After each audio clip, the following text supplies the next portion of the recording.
To require retail stores to close between midnight and noon on Sundays. Lawmakers narrowly repealed that law in 2019, but one House bill looks to bring it back. Michael Anthony joins us live from the Capitol to tell us more. Michael?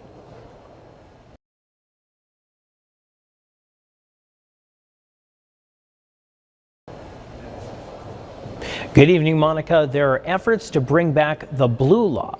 The House Industry, Business, and Labor Committee isn't supporting it, however.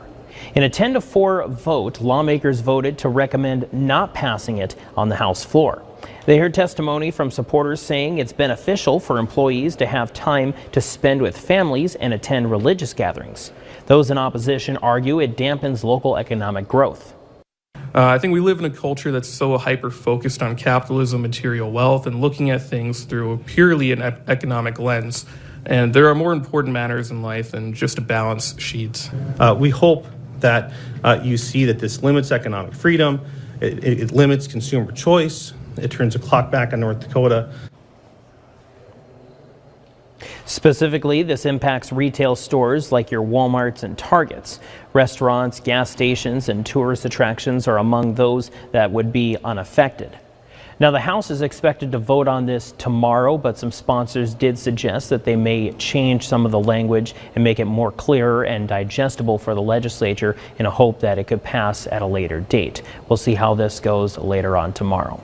At the Capitol, I'm Michael Anthony, reporting for your news leader.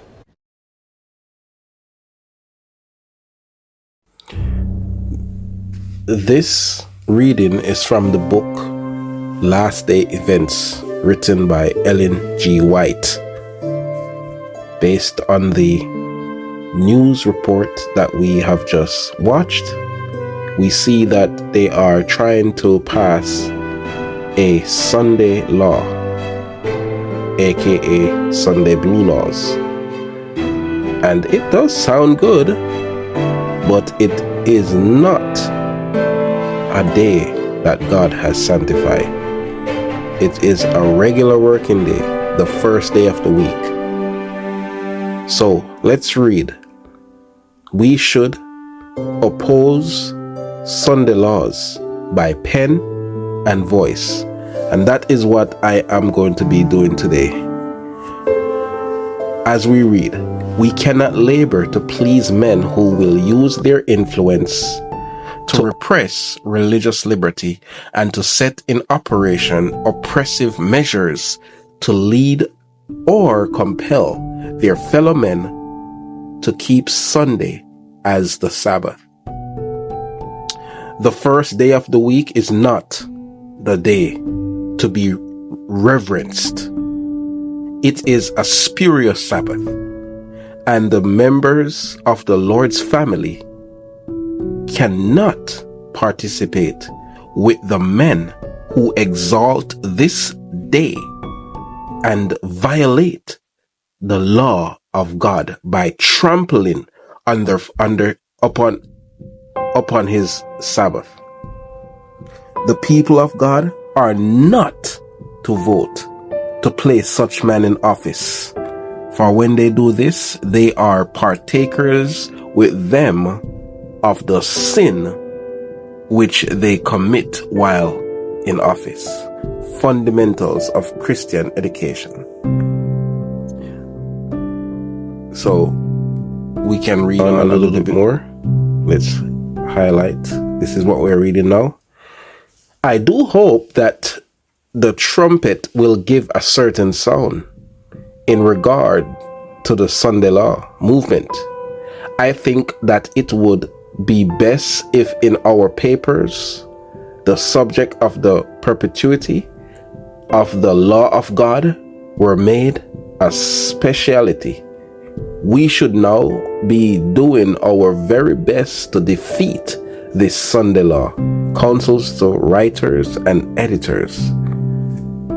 All right, we move down here. The United States will pass a Sunday law. Now, this is a prophecy.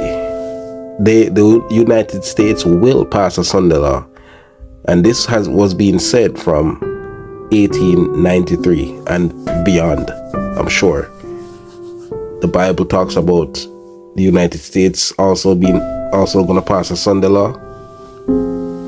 And that is another study for another time. But for right now, we're just looking at these Spirit of Prophecy quote that talks about the Sunday law being passed. So here we are in 2025, and this is what is happening. You can pause the video to read the rest of these quotes for yourself. Here they are. Here they are. Pause the video and read. Here they are.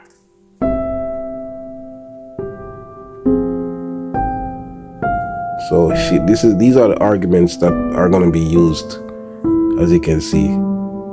So you can pause the video and read, but let's wake up. Let's wake up. Time is of the essence. Jesus is coming soon. Maranatha.